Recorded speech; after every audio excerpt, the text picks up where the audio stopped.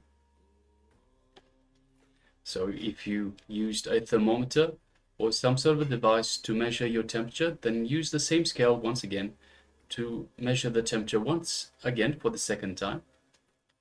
If you used just by feel, then just let's use the same technique once again and see together whether you feel hotter or colder. Ma Ananda Agora Rupini looks excited, so I think there's a change in her temperature. Yes, let us know, Ma.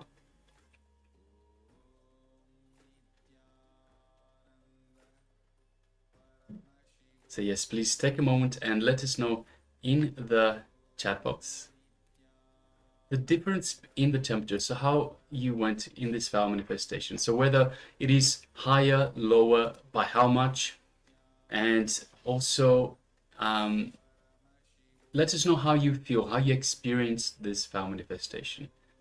So we already have Ma Xiaowu that shared that she became hot. Yes, thank you very much for sharing, Ma.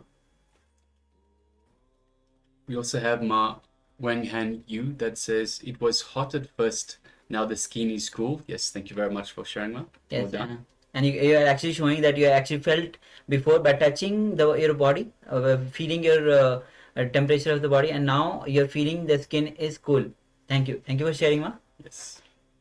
And Ma, as Ma Anand Agurupini was actually measuring with the measuring device. It was 36.6 became 36.5. Wow. Yes, well Awesome. done, Ma. Congratulations. Thank you very much. Thank you very much for sharing and manifesting this power. And we also have from Ma Wang Han Yu. So just waiting for the translation. The energy is strong. Yes. Great. Thank you very much. Thank you, Ma. Great. So thank you all of you for actually manifesting this power. And as we already have are on the day of 21 of Paramashivoham. So as you not only manifested, learned the science, start applying these in your life, because it is, as Swami says, one of the samema of where you actually practice the heat and cold, and so that it won't affect you. So start practicing these power manifestation again and again. This will bring more and more oneness. Oneness will grow in you. You will deepen your connection with Swamiji, and you'll be established in oneness, absolute and clutching. And you can also use this just in your practical day-to-day life. So if, for example, you start feeling that you're getting a little bit of a fever, a little bit of a high temperature, then you can just practice this technique and lower your body temperature. So make this part of your everyday lifestyle. Yes. Okay. So with this, we'll be entering into the next segment where Swamiji will be revealing on the power of simple love. So it's on bhakti, on Guru, surrendering to, having the deep gratitude on surrender to the Guru. When you are in love with the Guru, that simple love and the power of that simple love will be, Swamiji himself will be revealing so much about that. And then we'll be entering into actually who is Guru. Means, as we know, by word that we know that Swamiji is a Guru, and he's giving us the experience, the technique, the powerful cognitions, power manifestation. But who is actually the Guru? So we'll be listening directly from Bhagwan himself. So let's come to the space of listening as we enter into this revelation by Bhagwan.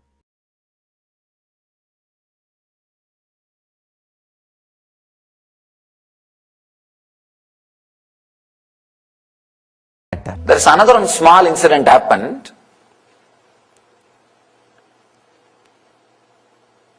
was traveling, I don't know which place, maybe around the area of Madhya Pradesh or Maharashtra.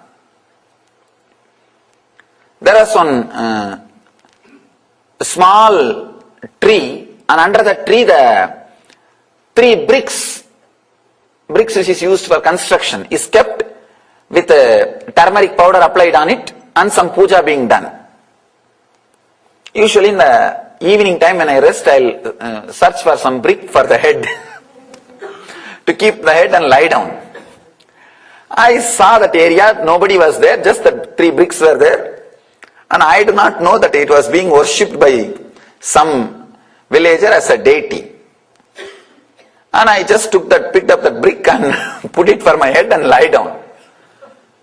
And really, in 10 minutes, one village guy, elderly person, is running towards me. His house was maybe 1 mile away. He ran towards me, and when he came near me, he understood I am a sadhu. Because I was a sadhu, he did not beat me. He told, do you know, this is Shiva, I worship. He appeared in my dream and told that you are lying on him. Truth, really. Understand? So that's why I came here. And he brought a small pillow. That's another beautiful thing. He brought a pillow. Lie down on this pillow and leave him there. Put that murti back.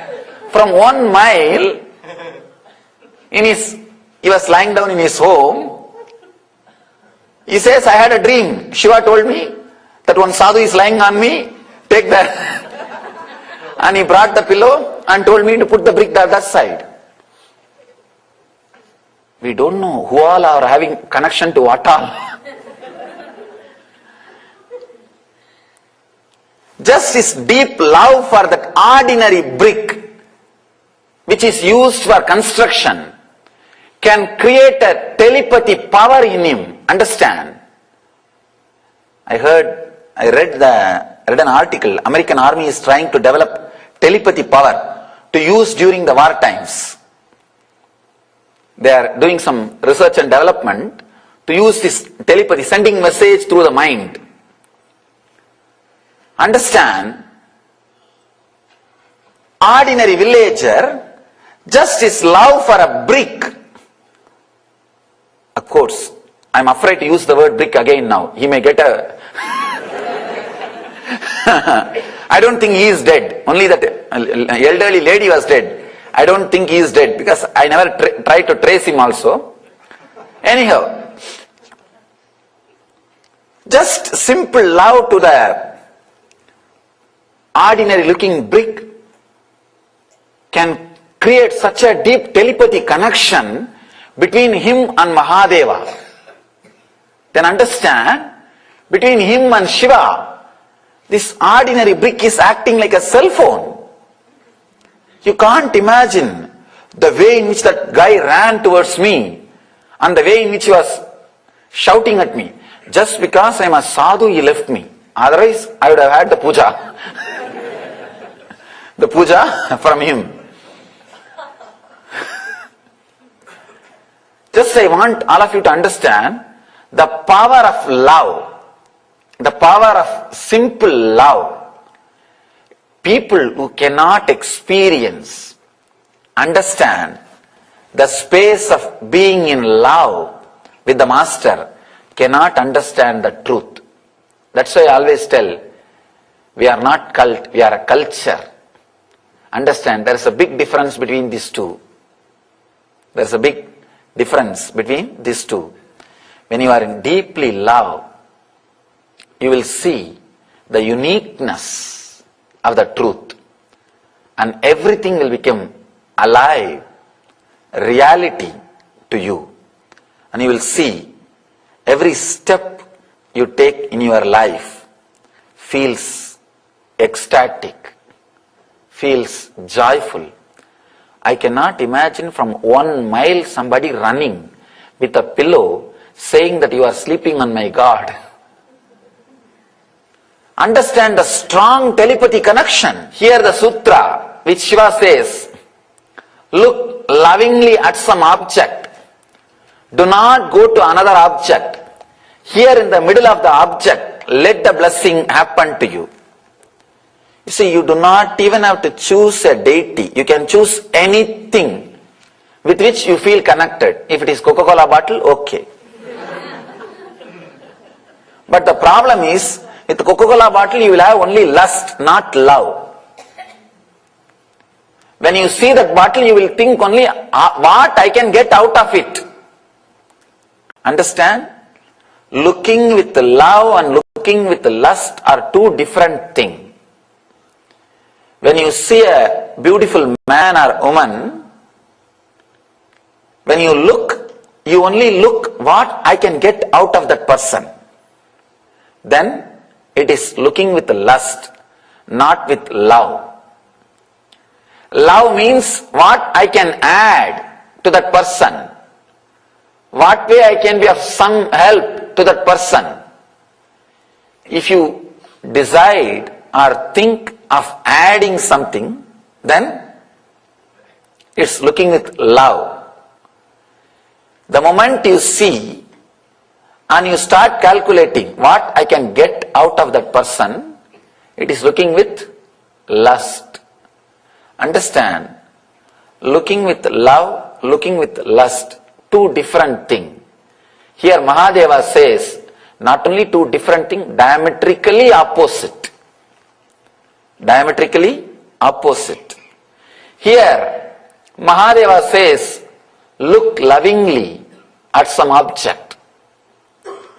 If you use the divine objects, it is lot more easy, because the possibility of lust is less. Possibility of love is more. From the young age you are taught to look with a love and respect. So it is easy to connect. It is easy to relate. Have any one deity or the photograph of the God or Guru. Try to look with a deep love without moving to the other object. Understand? That is the main.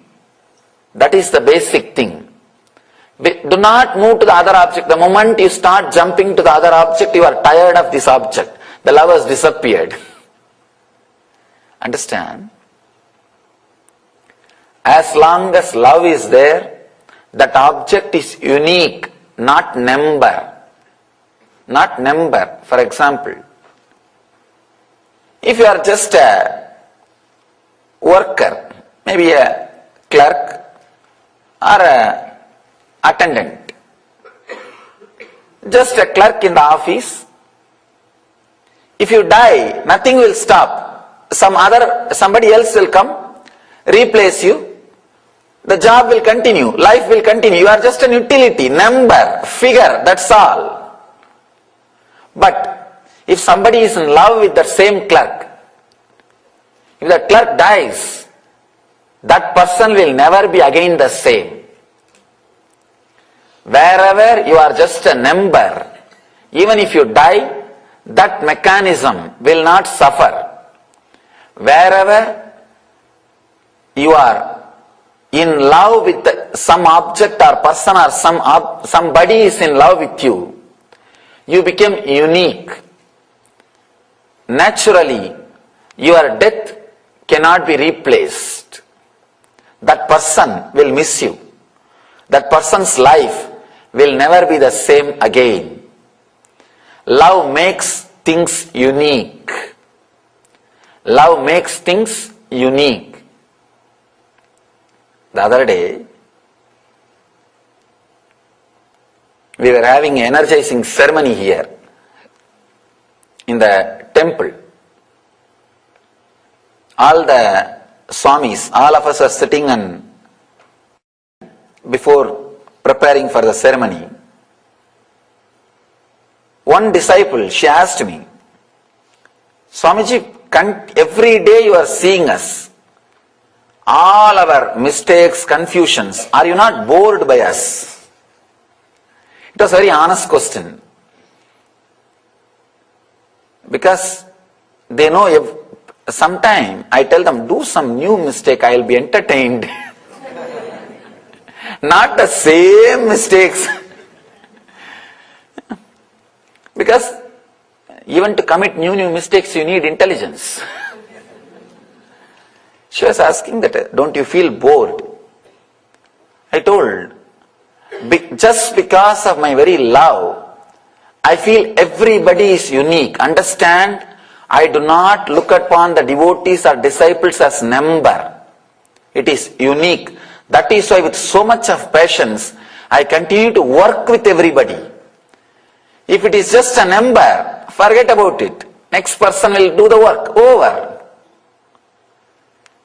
Devotees or disciples are not number for me. Because of my love for them, they are unique. Everybody is unique.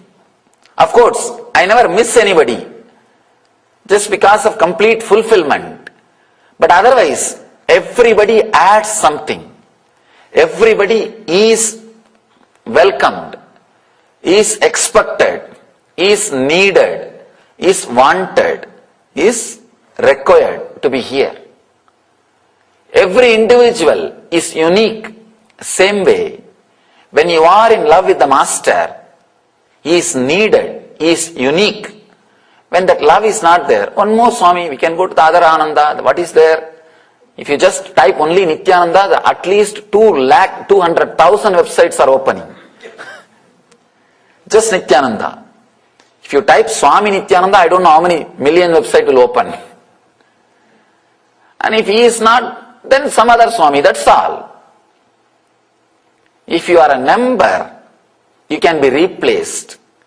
If the love, element of love comes to play between you and the other person, you are no more a number. You are unique being, irreplaceable, unique being.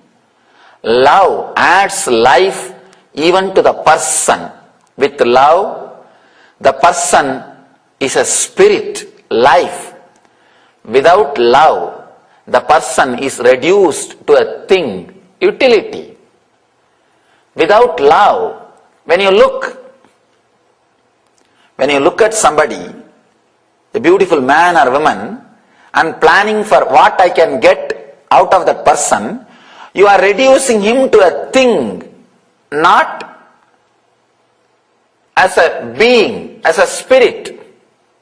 Only when you look at that person with a love, he is a spirit, he is a living being. When that love is not there, he is a thing. That is why, whenever people look at you with lustful eyes, you feel repulsive. It looks ugly. You just cover yourself. You just hide yourself. You want to move out of that place. Whenever somebody looks at you with a deep love, you just feel like being around that person continuously. Even if you get only one glimpse, one eye contact with him, you will be waiting for it. You will be just waiting for that one contact. Just waiting for that one glimpse, one look. It's a love which adds value to the uniqueness. Let me first express from the angle of Patanjali. Patanjali talks about love here for the sake of samyama.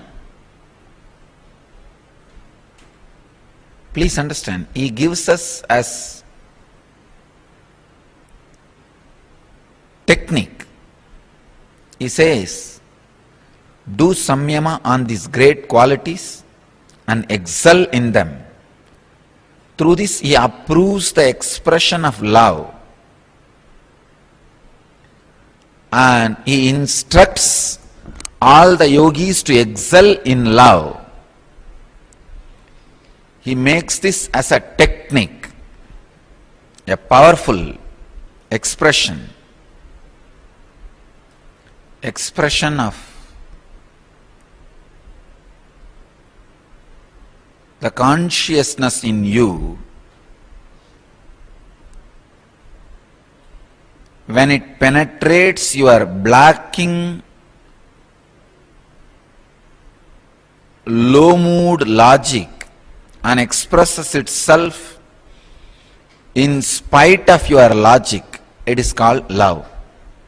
Understand? Inside you, there is an intense superconsciousness constantly waiting to break through your body and express itself. But your secured, low mood logic, which goes on saying, no, no, no, you will be exploited, you will be exploited, you will be exploited. If you are so open, so alive, whoever goes around you will exploit you. Physically, mentally, economically. Men have a fear women will exploit economically if they are too loving. Women feel if they are too loving, men will exploit them physically. Both of them feel if they are too loving, others will exploit them emotionally. So always the fear, if you are loving, you will be exploited. Very dangerous. So there is a certain logic in you which completely bans you from flowing. I want all of you to know, your life is like a river. Only two ways of life exists. One, the river which is embanked, the river which is dammed. Embanked means don't completely stop, use it properly, only tell the river where it should not go. That's all.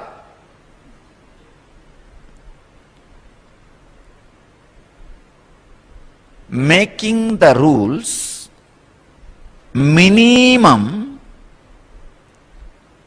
so that the flow of life also is useful for you. It is like making embankment for Kaveri or Ganga. There is another one way of life, completely blocking it. Stop. From now onwards, we will tell, dictate, direct whatever you should do. When the consciousness expresses in you, love is like embankment, guiding you, your flow. The insecure logic which is against the love is like a dam. Build the dam, that's it. Then exploit as you want. All the fellows are afraid of bank, but they don't understand they are caught in the dam. The life flow in you is like a river.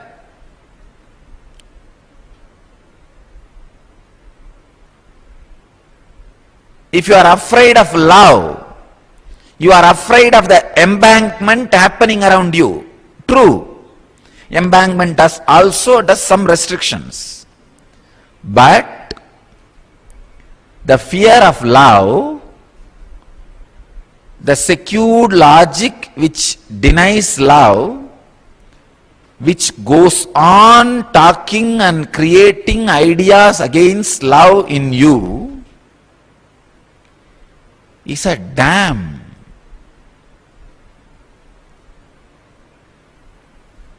It just completely stops the life force.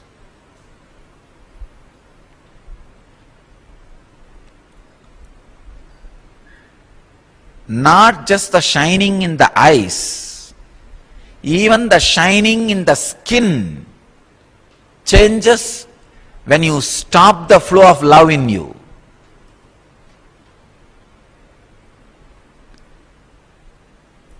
Sweet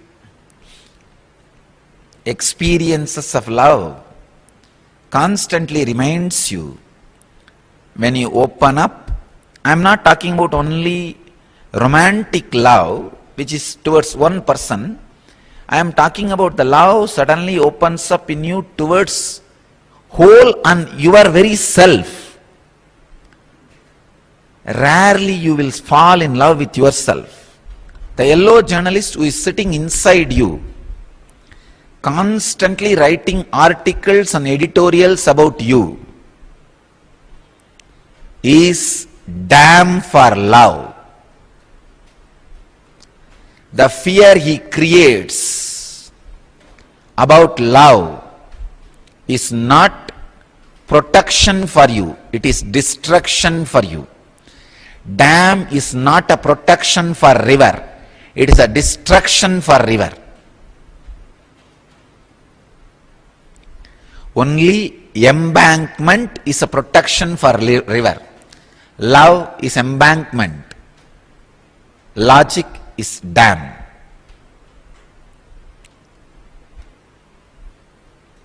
Do samyama on love. That is what Patanjali says. Means sit and meditate on the intense, beautiful inner space you go through when you are in love with you and with the whole. Understand?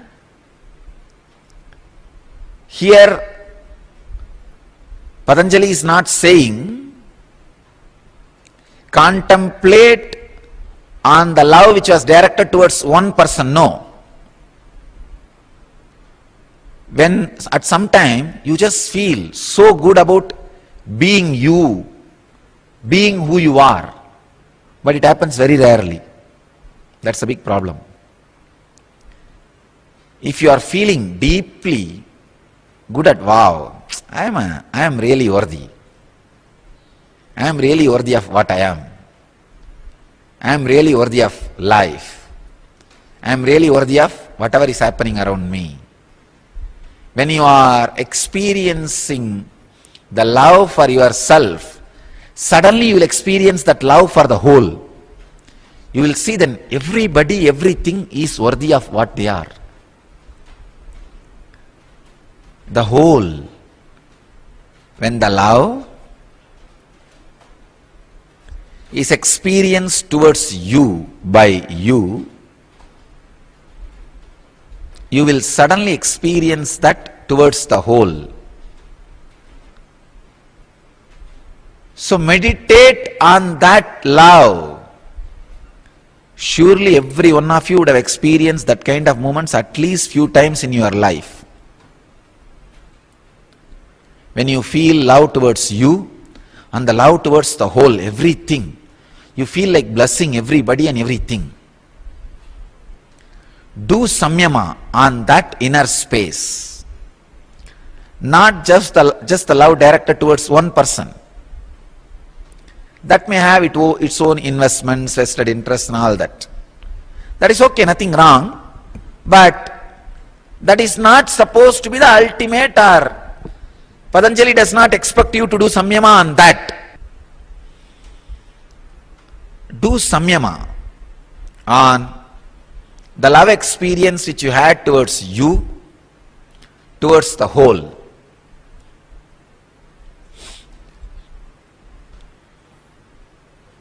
You will just excel, radiate those qualities. Not only that, you will be able to transmit those qualities by your very presence. The word, very beautiful word,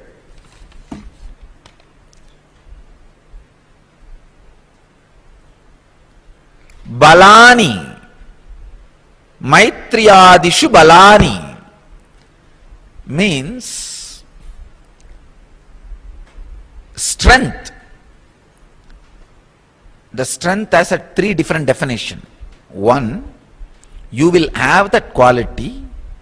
Second, you will be able to transmit that quality to others.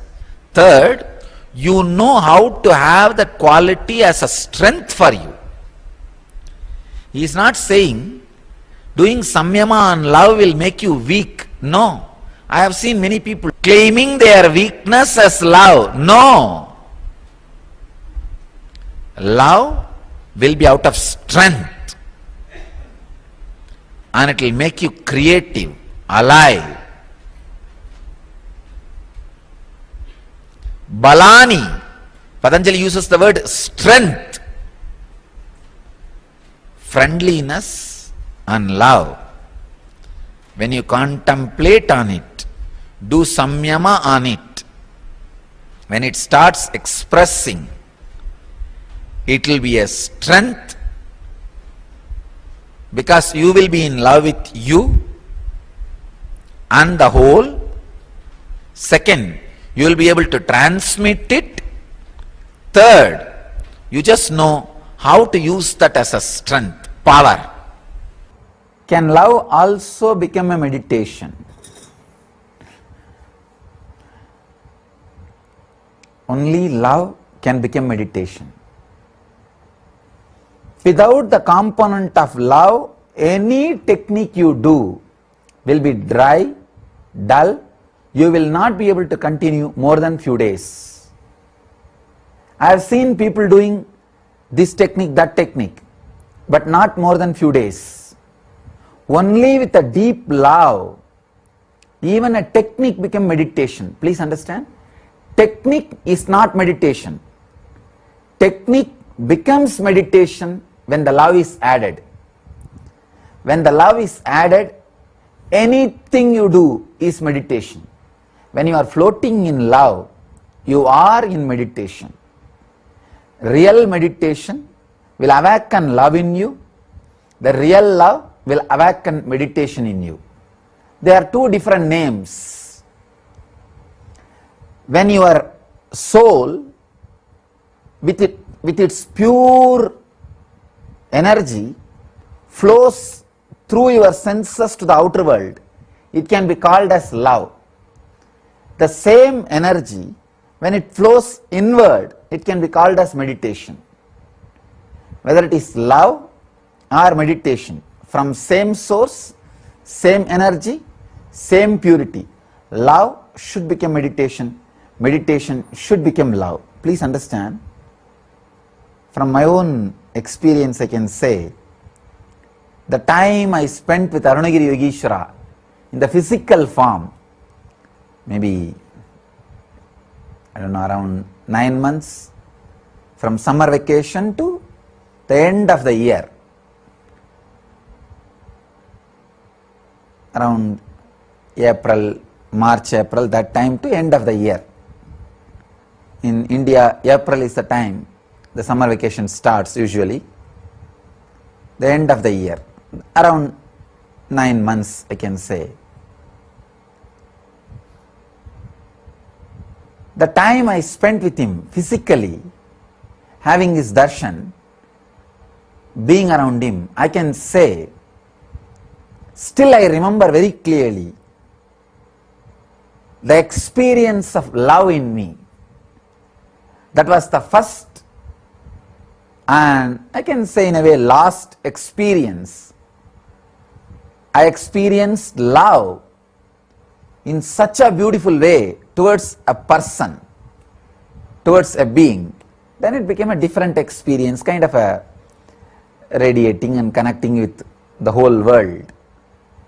But the kind of love I experienced with him, I used to continuously feel what I can do to him, what I can give him. But I'm a small boy, it will feel very silly. What can I give to a God himself, an incarnation, an avatara Purusha? At that time I do not know all these big words, this avatara Purusha, God and all that. I know that he is a sadhu. From my idea, any sadhu means he is an enlightened or avatara Purusha. That's all. These big words I do not know, but I know sadhu means God. That's the way I felt. And it was such an intense connection, experience. Still I remember, in the night I will be sitting with the alarm clock and changing the time, pushing the time fast so that early morning again I can rush to the temple to see him, to have his darshan. But of course, me changing the alarm clock won't push the time. That intense love, and night only when the watchman is about to close the temple, when they go around the temple and vacating everybody, I'll come out of the temple. Whole day practically I'll be sitting with him. I've never bothered about food or water. Whenever I was around him, I never even remembered about food or water. Just sitting, talking or walking with him, going around that area. Nothing particular. Not that he will be teaching me in a very systematic way. Nothing like that. Sitting and chatting casually. And still I remember, when I had his darshan, it is not that the other things have been taken away from my sight. I was able to see everything very clearly. It was physical darshan. So just sitting, chatting, you don't know how time passes. I continuously used to feel what I can give, whatever I get in my hand, whether it is a little money in the house or some clothes or some sweets, anything I am given in the house. The first thing I will pack it and keep it for him and bring it to him. He will laugh. Of course, sometimes he will eat also, he will enjoy. And there is a beautiful story in saint named Kannappar. It's a very beautiful story. That saint, he sees a Shivalinga in a place called KAILASA in Andhra Pradesh, and he just falls in love with the deity. He is just in love with the deity, with Shiva. And the story says Shiva wanted to test his devotion, and in that Shivalinga the eye was carved. From that eye the blood started oozing out. This Kannappar tried all the herbal medicines and everything to heal him, heal the eyes, nothing worked out. He is a hunter, so he knows only one method, eye for eye will heal the eye. So he just removes his own eye and replaces it in the place of Shiva's eye. The story says the first eye bleeding stopped, and immediately within few minutes the next eye started bleeding, and he is not bothered. He was ready to give even the second eye. But before taking his second eye, he suddenly remembered, if I take my second eye, I will become blind. How will I find out where to fix the eye? Where the Shiva's eye is there? So he puts his leg on the second eye of Shiva as a mark. Then he removes his second eye to fix on the Shiva's eye. At that moment, Shiva appears and gives darshan and gives him enlightenment and Shiva Padavi, Shiva Sayujya, we call it, means becoming one with Shiva. Very beautiful story. The love became meditation. That love for Shiva, whole day he was living in meditation. That is why he just feels, what can I give, what can I give, what can I give? I can understand that Kannappar's feeling, because I went through that same feeling with Arunagiri Yogeshwara. It was such a strong experience.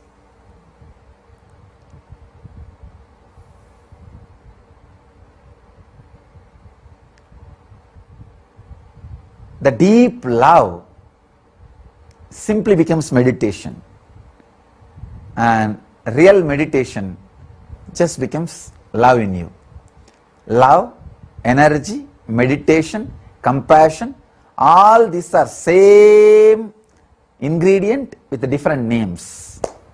Different names, intelligence, energy, love, compassion, meditation, all these things are just different words for the same experience.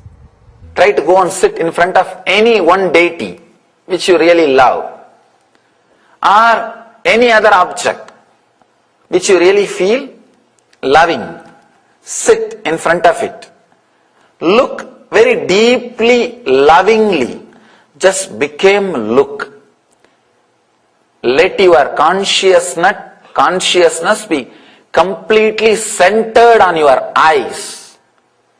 Let your hand, leg, body, everything lose its very existence. Let you forget about all those things. Let everything disappear. Let you just become eyes. Look deeply, with a deep love for few minutes without jumping into the other object. If you jump to other object, come back. Get back. And just sit with a deep love, completely in a relaxed way.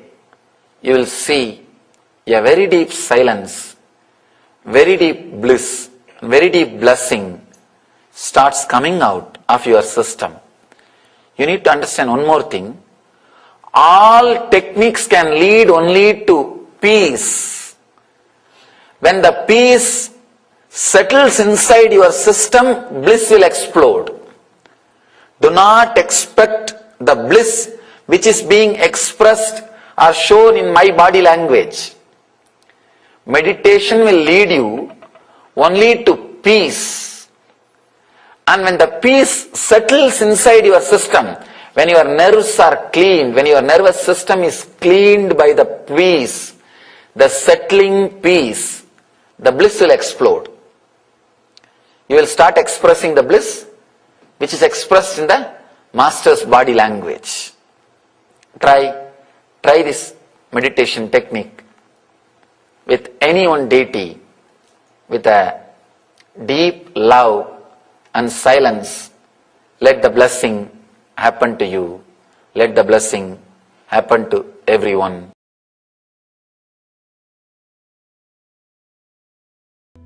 Siddha, master, is a person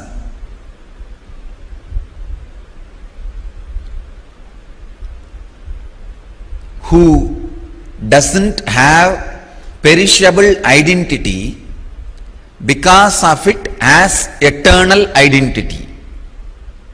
Understand? His identity is made out of material which is imperishable. There is no perishable component in the identity he created for himself. There's a huge water body. Breeze flows over the water body. Small waves are happening. Or some drawings or figures appear on the water. In that figure there is no perishable component. That figure, the source, cause, effect, everything is just water. When the breeze flows, again that same wave will happen. When the breeze stops, the wave will settle down into the water. Same way, whenever a strong devoted samyama is the breeze. Water is the pure consciousness. Whenever the strong devoted samyama from a disciple happens over the conscious water, master's forms appear and blesses you, graces you, and again it relaxes back into the same water. There is no perishable component. Please understand.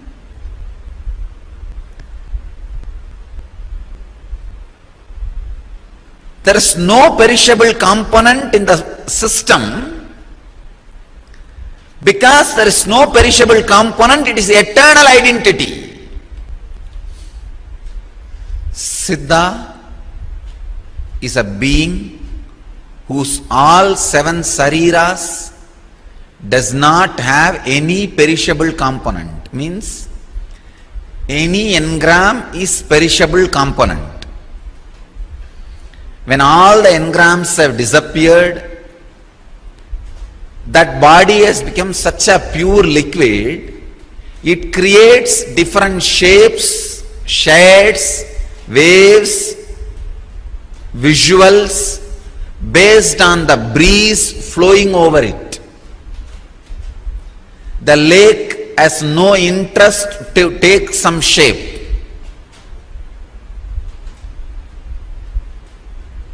The flow of the breeze decides the shape. Master is a being happening without any perishable component.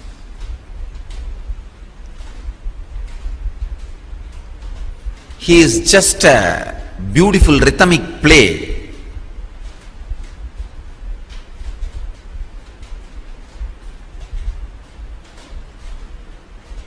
The pure non-perishable experience happening in the source.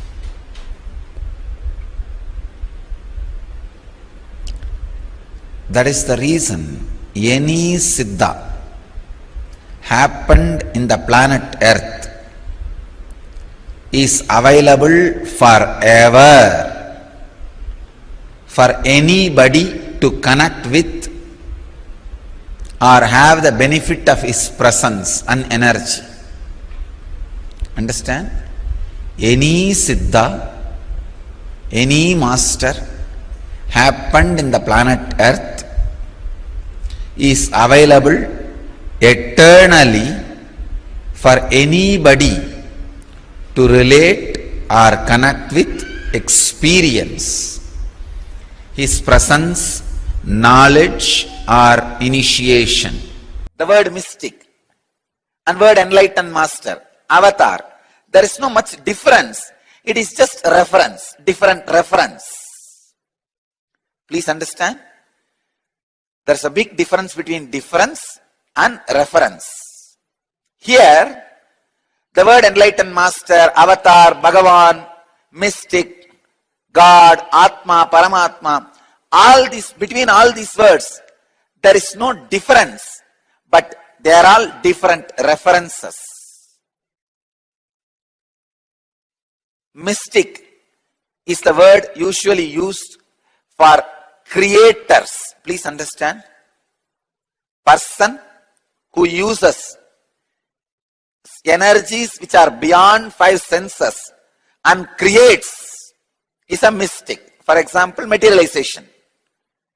If somebody uses the powers which is beyond the senses, beyond five senses, those energies, using that energies and creating something which is beyond five senses.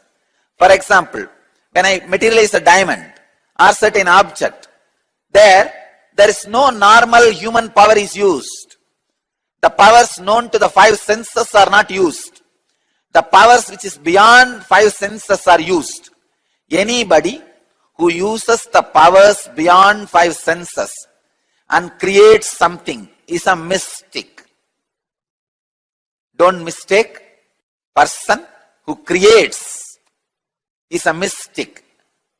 A mystic constantly creates. Even in you, when the transformed you is created, you become a mystic. Mystic is a person who is constantly creating so many new things, continuously using the extraordinary powers. Actually, anybody who creates, contributes to society will be a mystic. Otherwise, you are a mistake. In society only there are two kinds of human beings. One who is a mystic, another one who is a mistake. Mystic is a person who goes on, creates, using mystical energy. Enlightened master is a person who constantly showers enlightenment on others. Avatar is a person who is direct descendants, directly appeared from super consciousness radiates all the sadgunas, all the auspicious qualities. Bhagavan is a being who radiates all the qualities, including giving enlightenment. God is the formless energy. Atma is the energy, formless energy reflecting on the form. Paramatma is the formless energy in its original existence and all its reflections put together. I have defined all the technical terms. As I said, there are no differences between all these terms. They are only different references. This whole Vedanta Sampradaya, the only requirement is a proper guru. Beautifully Vedanta Sampradaya describes how to catch the right guru. Peel all the things which are common. For example, if I have an organization, somebody else is also having organization. There are so many spiritual organizations. Remove that part from my glory. If I have body, then many of you also have body. Remove that part from my glory. If I have amazing orating power, many of them are having. Remove that part from my glory. So go on peeling, peeling, peeling. Finally, at some point, your logic will not be able to peel further, but still you will feel he is something more than all these things. When your logic feels, I cannot peel further, I have peeled everything, even after all these things are removed, he has something more than all these things put together. When you feel this understanding with somebody, he is your guru. If that does not happen, if you feel, no, after I peel 3-4 things, he is not worthy, then forget about him. He is not worthy of being your guru. You are not worthy of being his disciple. The guru-disciple relationship is sacred, should be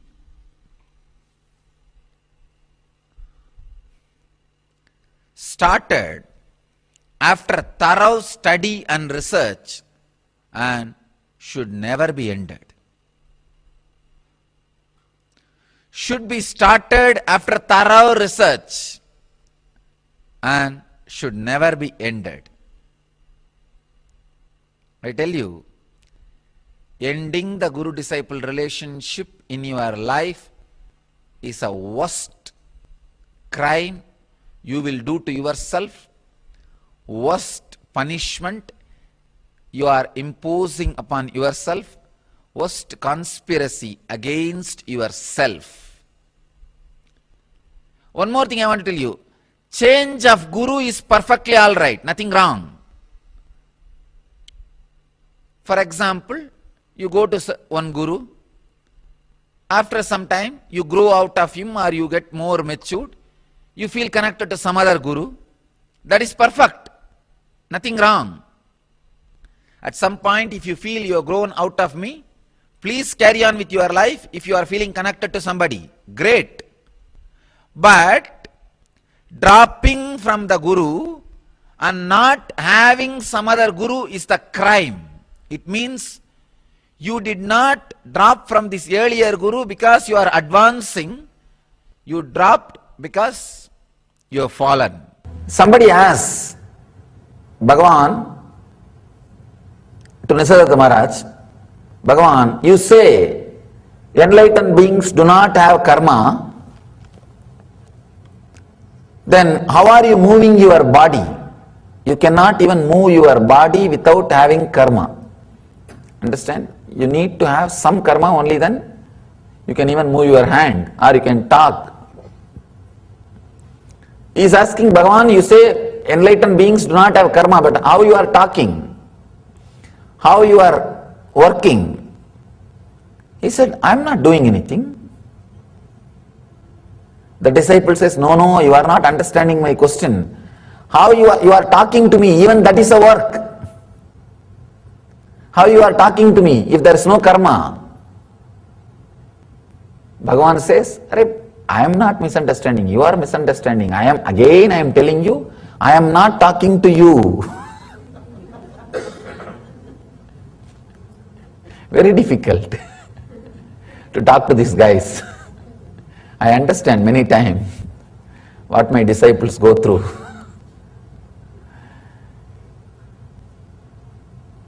Nisargadatta Maharaj says, no, I am not talking.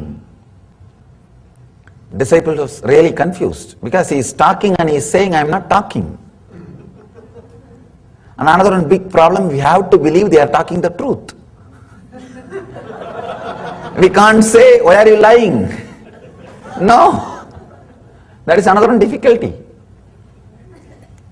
Disciple was completely confused. He asked Bhagavan, please explain. You are talking and you say you are not talking. And then Maharaj says beautifully, understand, because there is a movement in you, you think there is a movement in me. You can never understand talking can happen without any movement in the inner space. That is why you think when the sound comes out of my mouth also there is same kind of a movements in my inner space. Maharaj says, in you never had a time or a moment where your body or your mouth can move without your being moving. In me, I have experienced my body or mouth or even mind, anything can move, but inside me, my inner space, nothing moves. Understand? Having such a strong, clear peace inside you, even your thoughts cannot disturb. That is enlightenment. I wanted all of you to understand. Do not think enlightened masters don't have thoughts. I can say the space is so big, it is negligible part. In normal mind, if you have 10-acre mind, all 10-acre is jumping like a zoo. With an enlightened being, they have 1,000,000 acre, only 10-acre is zoo. In 1,000,000 acre, can you consider 10-acre being a zoo? Is something disturbing? Some movement? No. It is negligible. Practically, which is not there. It just no more. It is not there. That is why Ramana Maharshi says, for normal persons, I am body. For enlightened being, I am also the body. It's not that the idea that I am body disappears, it just expands. I am also the body. This is also part. So I have nowhere to go. It is a very important thing. Judging the masters based on their movement, physical movement, is the worst thing can happen to a disciple. Because he will judge master's action from his idea. If he does that particular action, what logic will go through in his head? He thinks that same logic is going through in his head. Especially the people who live around few days or few years or who claim, I know Swamiji for so many years. That's a big problem. That's a big problem. I always tell people, these people who claim, I know Swamiji for so many years. What do they know? Nothing. First of all, they don't know themselves. And they think they know me. They think with their logic, the logic with which their head functions, With the same logic, my head is also functioning. If the same logic, with the same logic, if my head is also functioning, then why I am sitting here and why you are sitting there? No. There is no logic which you can understand logically with which master's system functions. There is no logic with which you can understand logically the master's systems function. But slowly, slowly, you see, same way only he walks, same way he talks, same way he eats, same way he laughs, sometimes much more than us, and almost looks same. You start thinking the inner space, inner programming is also same. That is where you miss. That is where you miss. Inner programming is not same. That is where Nisargadatta Maharaj says, I am not talking to you. He says, what you understand by the word talking is not happening in me. Just I am reflecting the movements which is happening in you. Whatever you want to see, you are seeing it in this body. Like a mirror reflecting. People come and ask me, Swamiji, many times I feel you are talking exactly to me, directly to me. It is not the public discourse. You know you are talking only to me. They ask me, how do you read? Did you read my mind? And are you answering all the questions which I am having? Did you read my mind? I tell them, first thing, I never do that job because I respect your privacy. Second thing, who want to waste time with all the nonsense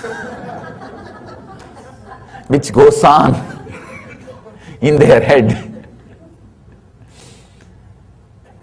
Neither I am interested nor I am willing to read somebody's mind. What exactly happens, the presence of the master is so intense. Any mind which comes and sits in front of it, just by the very presence heat, your questions are answered. That's all.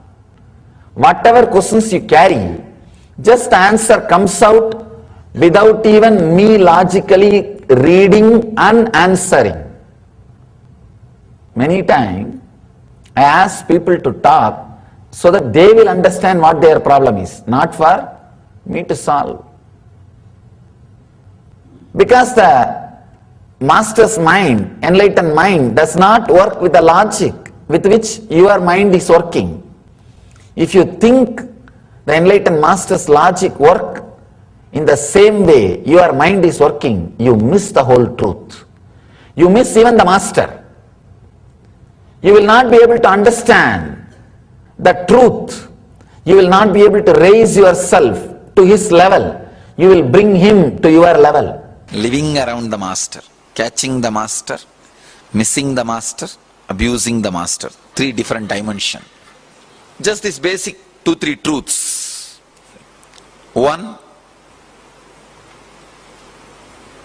all scriptures, all literature, all method of teachings can only inspire you, cannot give experience. Understand? It's the first law. All books, all DVDs, when I say all, capital letter ALL, including mine, books, cassettes, DVDs, everything can only create inspiration in you, but cannot give experience. Experience can be transmitted. It's like, you see, experience is like a lamp. Only from a burning lamp light you can pick up, catch. Only from a lamp you can light a lamp. Only from a lamp you can light a lamp. Same way, the Jivan Mukti is transmitted only from a living body to living body. Living body to living body. If that body has to catch Jivan Mukti, it has to catch from a same material source which is living enlightenment. Please understand, I am describing very clearly the need of the master. If that body made out of muscles and the mind made out of thoughts, if it needs to catch living enlightenment, Jivan Mukti fire, it has to catch it only from another one body which is living enlightenment of the same frequency, means like a same flesh and bones. Only from that you can catch. Be very clear, Mahavatar Baba cannot give you living enlightenment. Please understand, I am making a very strong statement, but truth. He cannot give you Jivan Mukti. He can only give you inspiration, experience, some glimpse. But if he wants to give Jivan Mukti, he has to guide you to a person who is in the physical body. In the physical body. Ramakrishna, or Ramana Maharshi, or Mahavatar Baba, or Osho, or Jai Krishnamurti, anybody. They are all still in the cosmic plane. Why, you know? With whoever they committed when they are in the physical body. For example, if you are there, if you were when Ramakrishna was there, and you had directly connection with him, and he blessed you, he passed away, still you are here, then he will be there to take care of you. But no new addition is possible after the body is left. No new addition is possible. Now, Mahavatar Baba, all of you I think understand what I am saying. All of you understand what I am saying clearly? Now, if you are seeker, starting to pray to Ramakrishna, Ramana Maharshi, they can guide you to a living master. That's all. They themselves will not be able to give, because it has to be transmitted from this plane, from flesh and bone. That is why the need of living master again and again and again comes back. Understand? That is why no huge organization is able to own spirituality than a living master. Seekers are around me. The reason is, it can be transmitted only from flesh to flesh. The person who is living Jivan Mukti through his muscle memory and muscles. See, I will be living Jivan Mukti without muscles after I leave the body. I will be living Jivan Mukti, that is not a problem.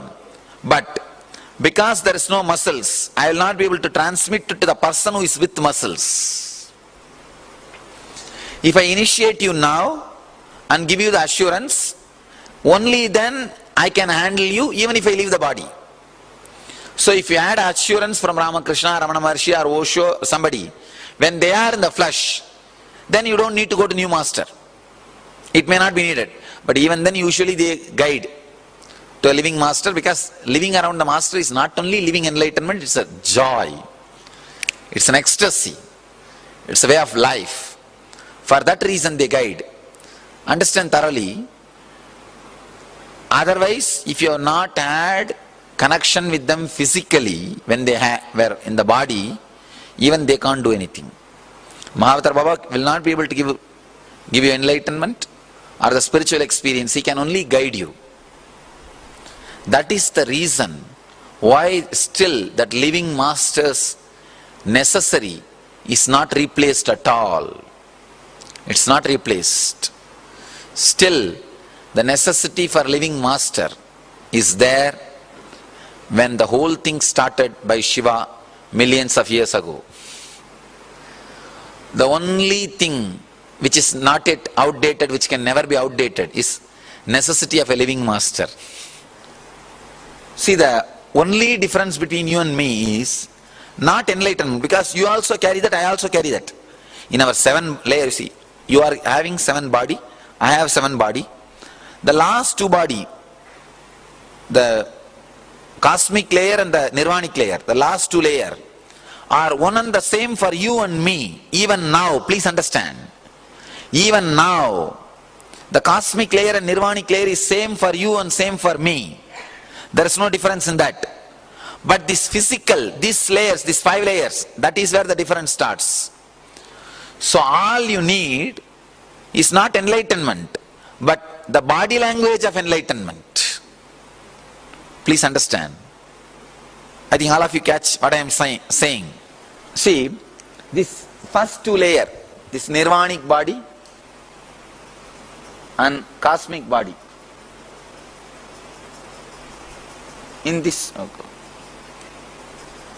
in that two layers, you are one and the, both of us are same. Only these layers, these outside layers, like a physical, oh God, it's not right.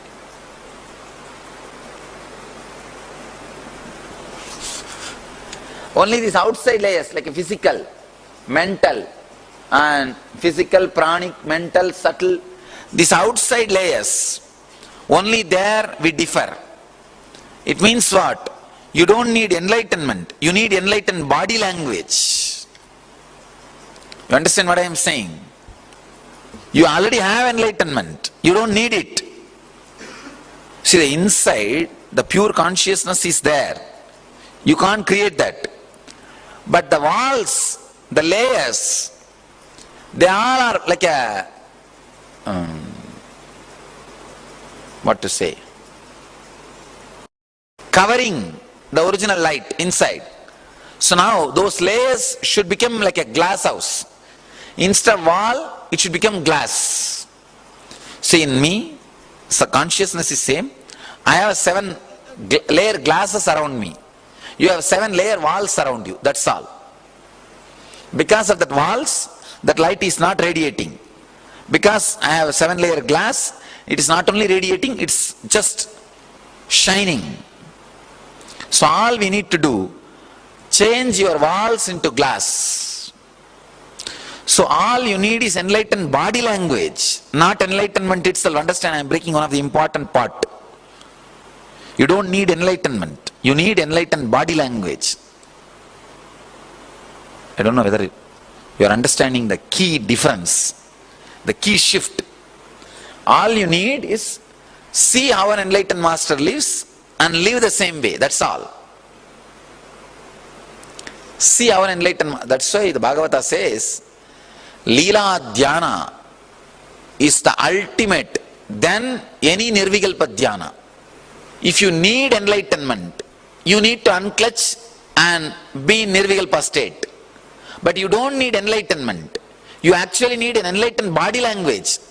Then all you need to do is not to unclutch and try to achieve that pure inner space. All you need is meditate on the person who is radiating enlightenment and do the same thing in you. Understand? Understand the importance of the Leela Dhyana. Leela Dhyana means seeing the place of a living master and constantly being soaked in it. Nirvikalpa Dhyana means continuously unclutching and settling into that silence. Now you understand the difference between the two. You can continuously unclutch and merge into that silence also, no problem. But I don't know how many years it will take and how long it will take and what all will be the side effect and time, these, that. And actually you don't need to. You don't need to. Instead, meditating on the Leelas. So naturally when you meditate on Leelas of the Master, you don't need to do anything else. Automatically that body language will start expressing in you. In the NSP I got a few letters, devotees are telling, after 2-3 days we feel like I am talking like you, Swamiji. I feel my face is like you. When I close my eyes and I feel you are me. And sometimes when I see your photograph, I feel it's my photograph. My photograph. How many of you had like this glimpse at least sometime? Once in a while. Raise your hand, let's see. So that whole started happening in you. Means that Leela Dhyana Dwara, that initiation of Leela Dhyana started happening in you. Understand? If this happens, then you are done. If that same feeling starts staying inside you without your effort, you are done. That's all. I think now you understand living around the Master, what it does inside you. What it does inside you. Catching the Master, missing the Master, abusing the master. Oh God. Is catch that fire and having that strong vidarka, catching that living enlightenment fire and start living. So catching the master. Missing the master is unable to catch that fire, but understanding that master is of compassion, only I am not able to catch it.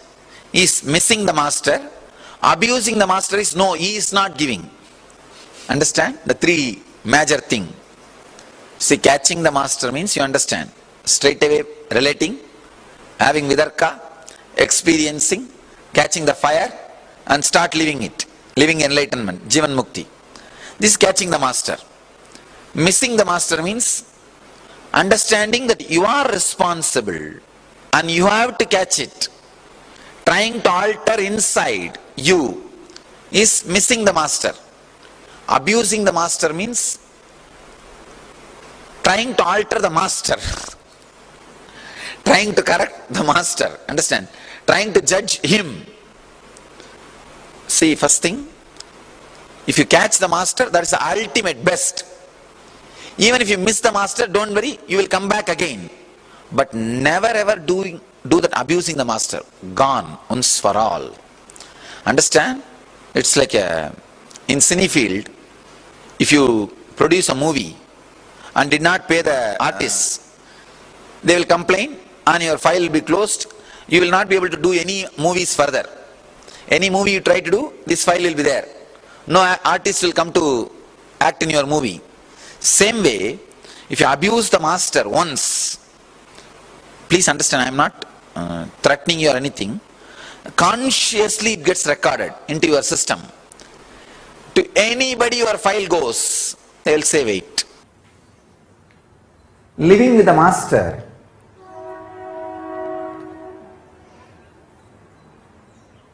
is just living with a dynamic, dynamite diamond.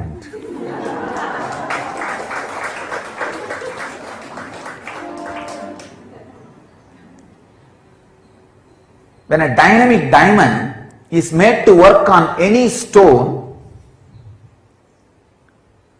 other than the diamond part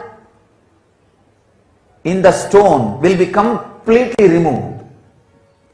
See, the quality of diamond is when it is dynamic and made to work on any object, all other particles in that object except its very strength, diamond, it will all be removed. That's the way the diamonds are polished.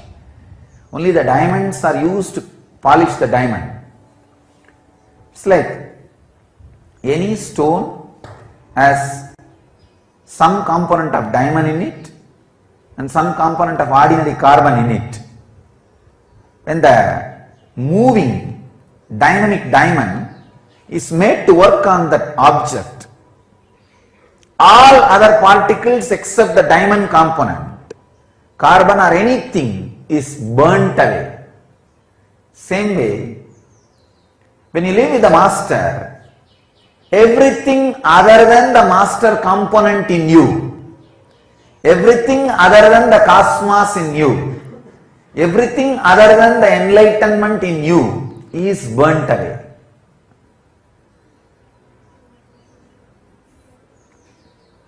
This is the greatest fortunate thing and unfortunate thing. If you identify yourself with enlightenment, the highest reality, this is the most fortunate thing. You don't need to do anything, just be around, hang around, that's all. Enlightenment simply happens.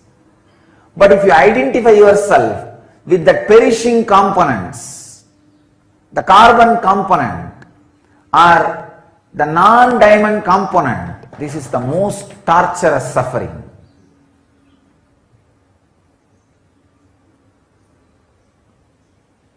Very beautifully, George Gurdjieff, one of the greatest revolutionary master, of modern days. He says, only if you associate yourself with me, be around me.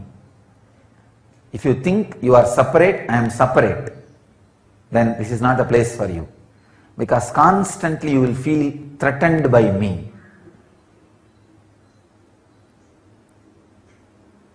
If you are blissful around the master, be very clear, you are enlightened.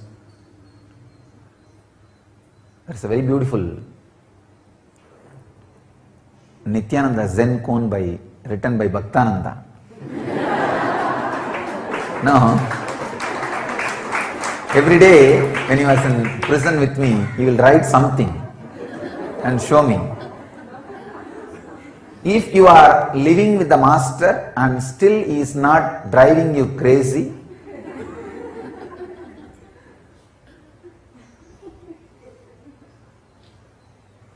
up in the wall, either he is not enlightened. There is a very beautiful koan, he put it in a very nice way, or you are not living with him.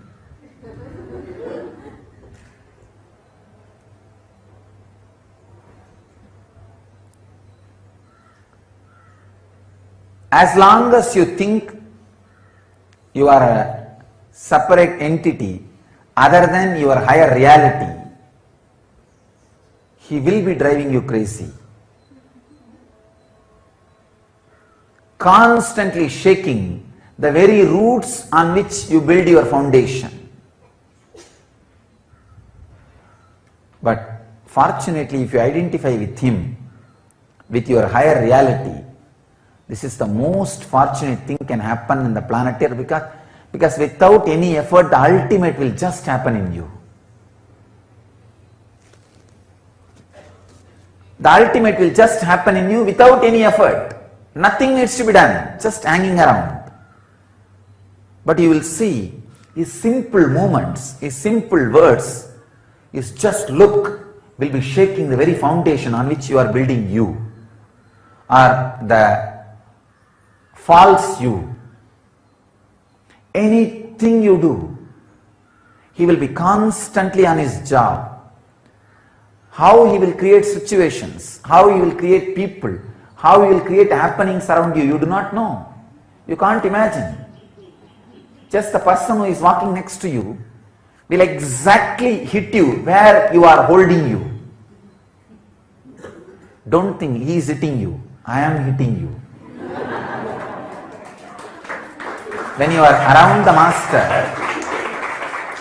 please understand, when you live around the master, including a mosquito bites you, after taking permission from him about the time, the intensity of the bite, and the place where you are needed to be bitten. I am very clearly telling you, please understand. If you are inside his Sangha, you are under a controlled condition where your ego is constantly operated. Whatever is not you but you hold on to it as you is removed from you. I can say, living around the master without resisting is living enlightenment process. The definition of living enlightenment process.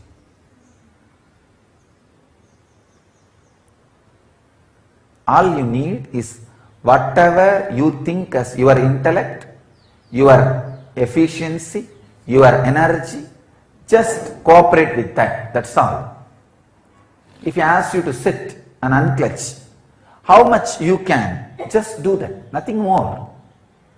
See, if you fall into unconscious, means if your mind drifts away somewhere, or if you fall asleep, it's not under your control, then don't worry about it, don't have guilt. But as long as you are aware, as long as you have backbone to sit, As long as you have awareness to untouch, do it, that's all. Nothing more. If he asks you to chant the Mahamantra, as long as your energy is there in the throat, as long as you can hum, do it, that's all. Nothing more. See, when you feel you can't do any more, just your body falls, either falling asleep or your mind has drifted away somewhere, then nothing can be done. It's not under your control. So you are not asked to do things which is beyond your control. No. Just do things which are under your control. That's enough. Beyond your control is not under your control, it is under his control. Whether it is handling your anger, handling your hunger, handling your fear, handling your greed, or handling your life, anything, as much as you can, with the clear intention of as much as you can. That's all. Nothing else. Nothing more. As long as you identify yourself with the higher reality, living around the Master is the ultimate celebration and liberation. But when you identify yourself with the lower realities, other than the Master, the big problem is the intellect starts developing a very logical principles to go against the Master. How to find out whether I am with the right Guru or wrong Guru? A right Guru will go on pushing you continuously to move forward. Will never give you the feeling you are done.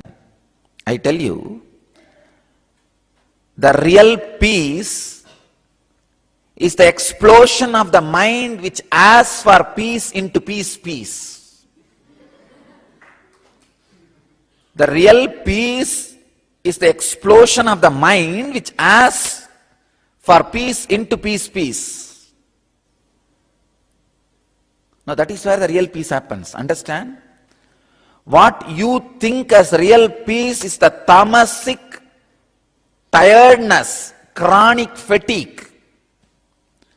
That is why when life comes in front of you, you just jump into some cave. Wanted to have a cozy cave. No. Even your cave is inside my Himalayas. Understand? Even if you catch a cave, you do not understand, I am the walls of the cave. A real Master will go on be pushing you. As I said, the samadhi happens to a person whose non-mechanical parts of the brain is alive, awakened. The mind which asks you for vacation, for rest, for peace, for tiredness, has to be blown away. It should explode to peace. Only then peace happens. A real Master will go on be pushing you, will not encourage that fatigue, tiredness. He will never run a resort. He will run only a commune. Maybe after his death, his disciples will change the name into resort. He himself will never run a resort.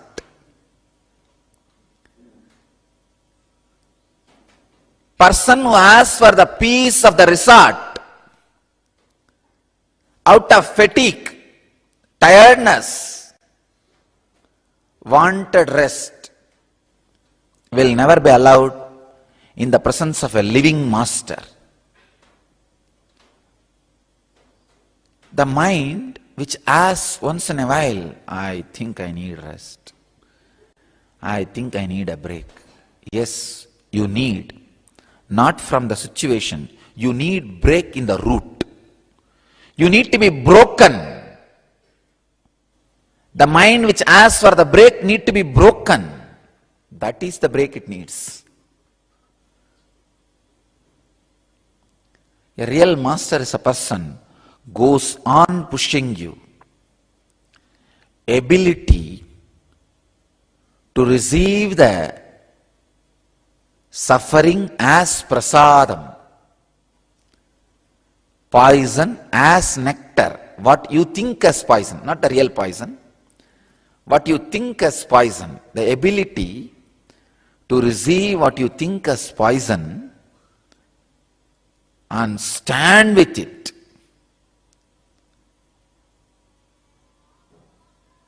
Is what I call tapas.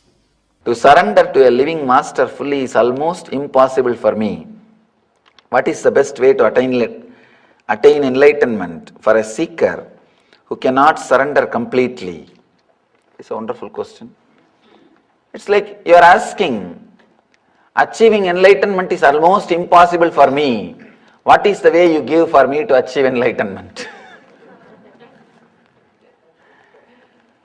Actually, there are some possibilities. You can surrender to a deity. You can surrender to the master who left the body. Understand, masters who left the body don't think they are dead as you think.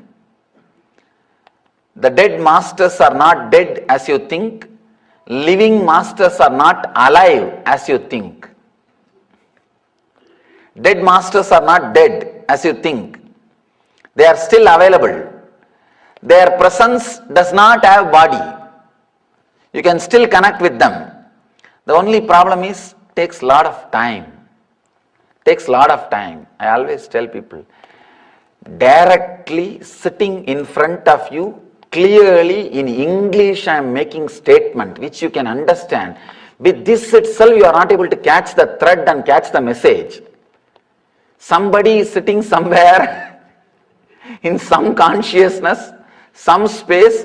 How do you think you are going to connect with him telepathically? And even if you get some message, how are you going to find out how much is your mixture and how much is from him? And how are you going to classify? How are you going to understand? And you think even if you start following, getting some message, you will have the courage to complete it?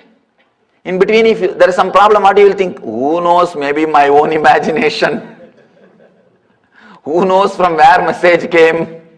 My own imagination. This kind of difficulties, that is the reason we always say the living master is lot more easy. Forget about forget about the dead masters.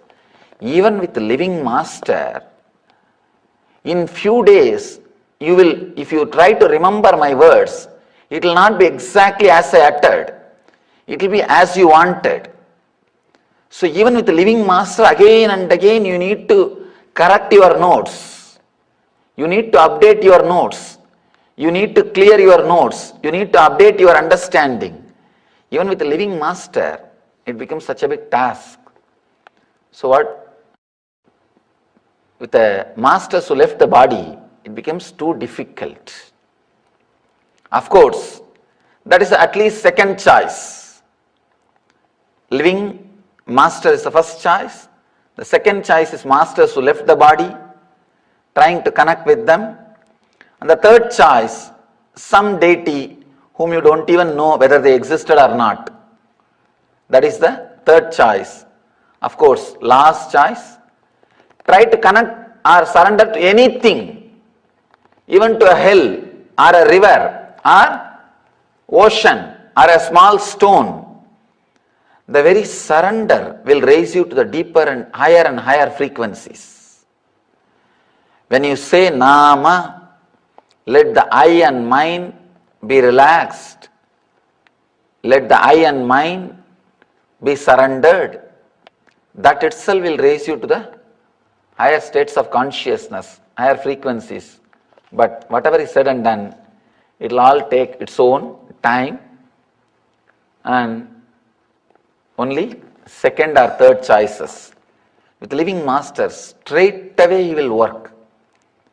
I have always seen the karma which they will exhaust or the clarity which they will get After years, suddenly happens, the whole being opens up just in 1 or 2 days of working with the master. Even 1 or 2 days, so many things will open up, so many things will be cleaned, so much of purification will start happening. That's the reason so much of emphasis on the living master in the Vedic tradition. When you enter into me, you disappear into something beyond you.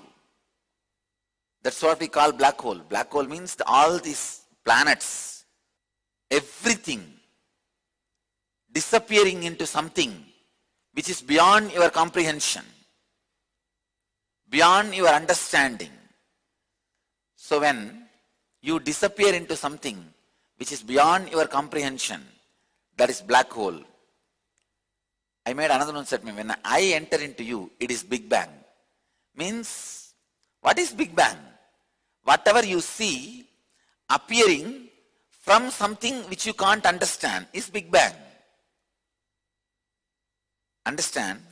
When I enter into you, it is Jivan Mukti, living enlightenment.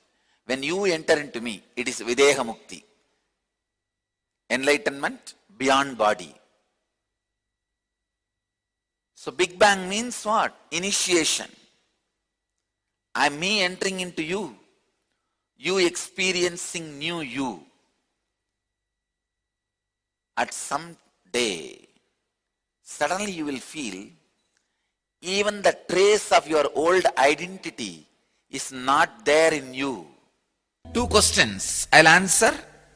Does every guru go through religious persecution? First thing I want you to know. Do not go to a guru who has not gone through religious persecution. I tell you, any guru who is an authentic enlightened master will have a unique integrity and strength which cannot be tolerated by collective negativity of an ignorance and the collective unconsciousness. They will try to persecute him. See, an unconscious man who possesses even 10 rupee he has, who is greedy of money, cannot even understand, I am not attached to this gold Rudraksha or this golden throne. He cannot understand.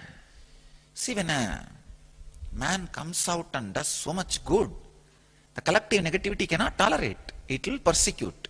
Understand? If somebody is not persecuted, he has compromised with enlightenment. He doesn't have that integrity, that strength. So I tell you, don't go to a guru who is not persecuted. Persecution is being persecuted is one of the basic scale to find out whether somebody is a real guru or not. That's the truth. That is the truth. Gurus go through religious persecution because of the honest, truthful contribution they give it to the world. I can only give this one scale. Maybe this can guide you. That technique or that person, after you come in contact with that person, initial introduction or initial exposure, does it add intelligence, awareness and bliss to you? If these 3 quality, even 1 quality increases in you, go behind that person. Surely you will be helped. Or in these 3, if you are not growing in these 3, forget about him, even if he brings fortune and wealth in your life. Please understand, I am your father, mother, friend, beloved, and something more. I am father and mother of your possibility. I am father and mother of what will happen out of you. I am friend and beloved of your possibility. Please understand, I am not father and mother of you. I am father and mother of your possibility. I cannot reject your love. It is so beautiful. even though mixed with a lot of ignorance and innocence. When a cub brings grass to the lion, lion cannot eat the grass. It will be laughing inside, but it cannot reject the grass because it is mixed with the possibility of you. I am your father and mother. I cannot reject your love. Same way, I cannot accept it. If I accept your love, you will accept you as you are now, which is not the right thing. You will not look up and grow into your possibility. Understand? So I need to accept your love, but I need to constantly remind you, you need to become your possibility. I am beloved of your possibility, not you. Whenever you expand towards your possibility, you will always see me just taking you to my heart as a mother, father, friend, beloved, and more. Whenever you try to shrink me to your level, see, first of all, there is no you and me. Once you become Ashramite, there is only one thing. The relationship between you and me lives through you. If the relationship is flowering, you are joyful. If that relationship is shrinking, you are in pain. I tell you, there is no you actually. Of course, long before there is no me, I have disappeared. The moment you become Ashramite, you are also disappearing. So there is no you and me. Then what is living in you? The relationship between you and me is only living in you. If the relationship is flowering, you are happy. If it is not flowering, you are suffering. But there is no separate you. Whenever you raise to the level of your possibility, the relationship becomes very sweet and beautiful. Whenever you go down, shrink from your possibility, relationship becomes bitter. Understand that bitterness goes to your core. Whether my love or my anger goes to your core. A smile or staring goes to your core. My smile can make your very being flower, your root flower. When I stare, your very gut will shiver. Try your best to avoid, what is there? It's okay, it is usual. My staring will never be usual. My love will never be usual. It is alive, living. You might have had 10,000 hugs, but 10,001 hug will be new and fresh and alive. I might have stared at you 1 lakh times, but 1,00,001 staring will be fresh, alive and shivering, frightening. Understand? I have to do a job of neither rejecting you nor accepting you. Human being cannot do this job. Either he falls in love or hates. That's all. Here, I have to completely keep you in my heart and just cutting and doing the surgery. Removing the cancer. Removing the tumor. I cannot reject your love and I cannot accept it. Hot love always turns into anger. Your love is too hot. The hot feeling of security always turns as a deep insecurity. Means the hot fear. If I have all this, only then it is security. Security with legs always will become handicapped. Love which is hot will always become hatred. Love should have tremendous coolness like Ganga flowing. In some Puranas they say Ganga is one more wife of Shiva. No. Shiva made Sati into Ganga and keeping it. Sati is too hot. Dakshayani is too hot. He makes her like Ganga. Then you can always be Ardhangini, part of Shiva. Whether you are in a male body or female body, understand, once you are Ashramite, nothing else lives in you except the relationship between me and you. When that is flowering, you are flowering. When that is shrinking, you are shrinking. That's it.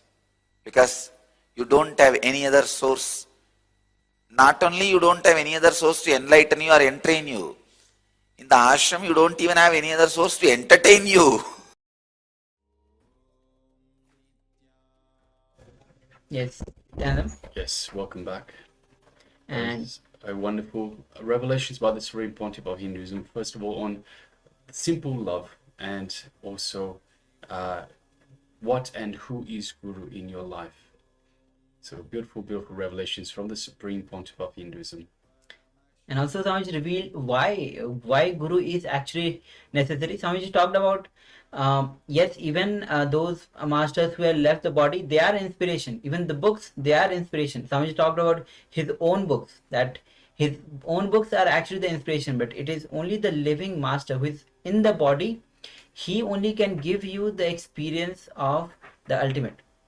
So that is why again even Swamiji says that even if you have grown out of one guru, then you can go to the next guru, but do not have the absence of guru. Always be in the presence of guru to achieve the ultimate. The importance of guru is so much. Even Swamiji actually talks about Mahavatar Babaji, because he is not in the physical body, he is inspiration. Because he still is a night body, but not in the physical body. But so that is why having the living guru in the physical body is so much of importance. Yes, in fact, there was a question from the crowd. Somebody said that they cannot surrender themselves to a living guru. What to do? How can they achieve enlightenment? And Swamiji said, you're almost asking like, I don't, it's impossible for me to reach enlightenment. How can I reach enlightenment? So Swamiji beautifully says you can still surrender to a guru that has left the body, because even a guru that has left the body is not as absent as we think it is. And you can also surrender to a deity. You can even surrender to a rock. However, it is only a living guru that will continually mold you to make sure that you are pushed towards enlightenment. So it is only a living guru in your life that can lead you towards enlightenment in the fastest time. So other gurus that have left the body already, it takes a lot longer time. A guru that is in the body, a living guru that is in your life, that you're actually living with the guru, will continuously push you and make you drop your patterns, make you drop your blind spots, make you drop all the identities that are not you, that are not yourself, the real you, which is Paramashivoham himself. So after all this revelation by Swamiji, let's have a little internalization exercise that we are going to do now. So have the pen and paper with you. This is going to be important internalization exercise, because these are the blind spots that we might have with Guru. As we engage with the Guru, we live with the Guru, some doubts arises in us. So have the pen and paper with you. We'll be entering into this internalization exercise. As the question is, who is Guru? So one of the biggest suffering humanity has created for itself is, whenever something is showered, you ask, am I qualified? Actually, in the first revelation by Swamiji himself, he said that if you are actually, if somebody asks, am I qualified for enlightenment? Swamiji says, if you are here, that means you are qualified. The only pattern that stops Paramashivoham showering on you is, you think, am I qualified? You have doubt. Swami says, even when Krishna can give Gita, give experience to Arjuna, then why not us? If Swami says that Arjuna was not qualified, so if he is qualified, we are also qualified. So do not have the doubt that am I qualified. If he is showering on me, is he expecting something from me? This is one also things that we catch from the society, that if somebody is actually showering something on us, then is he expecting something from us? So this also can come on Guru. So and next is he planning to achieve something through me? This also comes as You might ask internally with to yourself, as if like, is he planning to, is, or I can ask like, is the guru actually trying to achieve or planning to achieve something through me? And next is he looking for something from me, or is he's actually asking or looking for something from me? So that is when the whole thing collapses. Yes, so very often, because of the way we've been brought up in society itself, we always look for, especially in relationships, if you get something from someone, you're asking, hey, what do they want from me? Or vice versa, when I offer something to someone, I expect something back. So these are the kind of relationships that we are used to in society, that we have been brought up and conditioned in society. So that is why our mind is still thinking along the same lines. Hey, what does he want from me? So he's giving me all this. It's too good to be true. It can't be this good. So it's always this. We start thinking, hey, what do they want from me?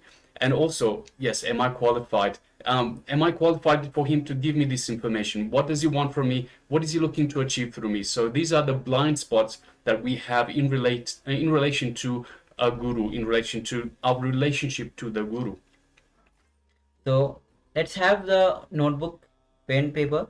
We'll be projecting this question itself, so that you can start penning down and answer these. Look at these blind spots that you have actually. So look into yourself. Look deep, contemplate on these questions. And of course, if you have any other questions, pen these down as well. So identify all questions, all blind spots that you have in relation to your relationship with the guru, how you see the guru in your life. So have a look and understand, what is it that's stopping you from allowing the guru to manifest through you, allowing Paramashiva to manifest through you, allowing the guru in your life. Yes. So let's begin. We'll be taking a few minutes for this. Let's begin.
Yes, continue to write down.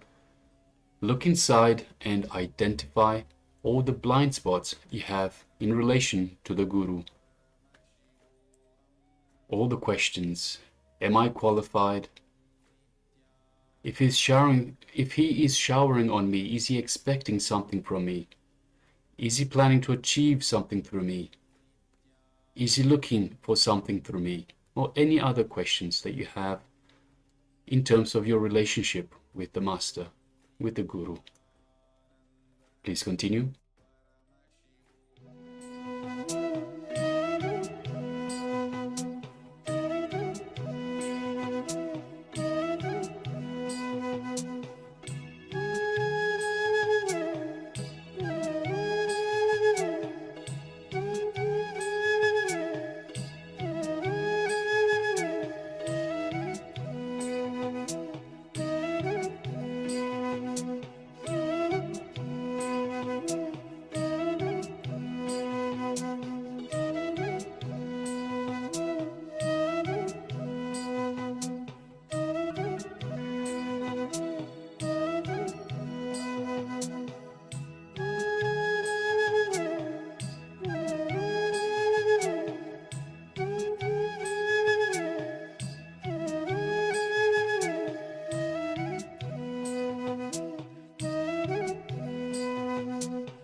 Now slowly you can relax from this small exercise where you have actually penned down all the blind spots that you have related to Guru, all the questions that you might have, all the social conditioning or from anywhere that you have gathered these blind spots.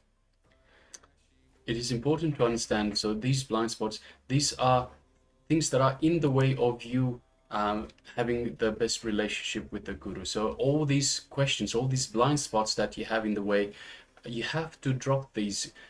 The Guru is here for our benefit. The Guru is here for us to express our divinity. So Swamiji very beautifully says, he's not here to prove that he is God. He is here to prove that you are God. So by dropping all these blind spots, we allow Swamiji to lead us towards our divinity, towards our enlightenment, and towards understanding that we are God ourselves. So let's enter into the power manifestation now. We'll be manifesting the extraordinary powers of third eye, decreasing the size of an object, and this power is called as anima. So let's enter into the sas pramana for this. Maranam khadyate tena sakena pikhadyate tasya satparama siddhir animadi guna prada vayu sancharate dehe रसवृद्धि भवे ध्रुवम् आकाशपङ्कजगरा प्रत्युष्यमपि वर्धते. This is from Shiva Samhita, which the translation of this verse goes as, death is eaten by him, he is eaten by none. He manifests the highest powers such as anima, laghima, mahima, and etc. The vayu, the wind energy, moves equally throughout his body. The juices of his body also are increased, rasavriddhi. The nectar exuding from the ethereal lotus, akasha pankaj, also increases in him. So now sit with your head and spine in a straight line. And if you are sit on the floor, if you are not able to sit on the floor, you can sit on the chair. But make sure that you sit with your head and spine in a straight line. This facilitates your kundalini to rise up. It creates it facilitates your energy to rise up. So now visualize. Yes, so make sure you identify an object first. So an object that you want to decrease the size of. So requesting participants, please identify an object that you want to decrease the size of. And you can have it in your hand, or you can have it on a table in front of you. And then once you have identified the object itself, you can take a measurement of the object and just note it down. Note down the size of the object. So we will be affecting the size of the object. So just take a moment to identify an object and measure the size of an object. And once you have done so, you can sit comfortably on the floor with your legs crossed, keeping your head, neck, and spine in a straight line.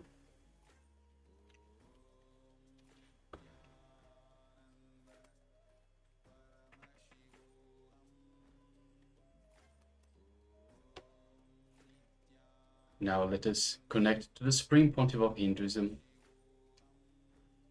Invoke Swamiji in our inner space. Feel Swamiji radiating his love, his grace, his compassion, and his infinite wisdom throughout our entire inner being. Let us connect to Swamiji in our third eye. Start chanting the Mahavakya. Om Nityananda Paramashivoham. Om Nityananda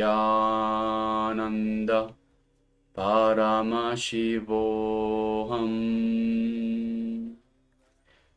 Om Nityananda Paramashivoham. Now, continue chanting the Mahavakya and declare a change of size to the object. And let us start manifesting this power from the space of oneness with Swamiji through the power of Anima. Let us go ahead.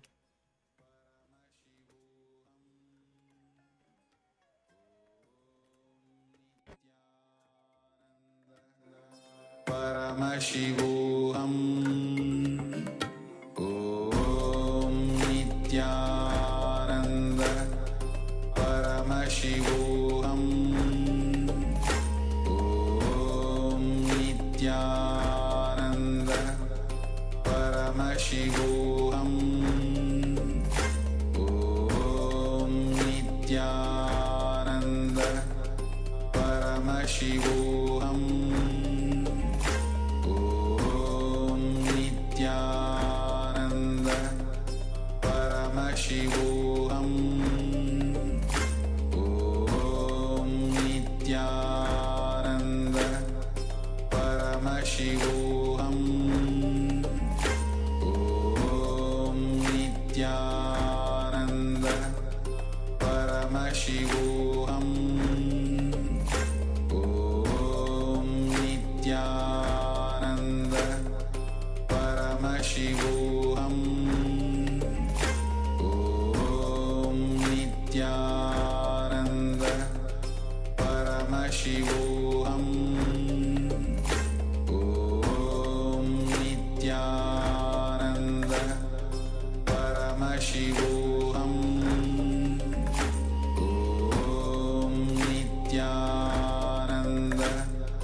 Paramashivoham. Om Nityananda. Paramashivoham. Om Nityananda. Paramashivoham. Om Nityananda. Paramashivoham. Om Nityananda.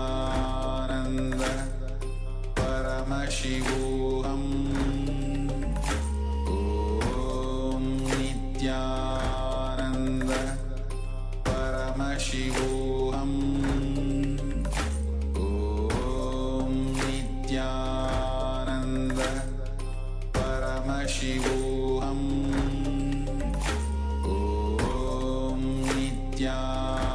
Nityananda. Paramashivoham. Om Nityananda. Paramashivoham. Om Nityananda. Paramashivoham. Om Nityananda. Paramashivoham. Om Nityananda. Paramashivoham. Om Nityananda. Paramashivoham. Om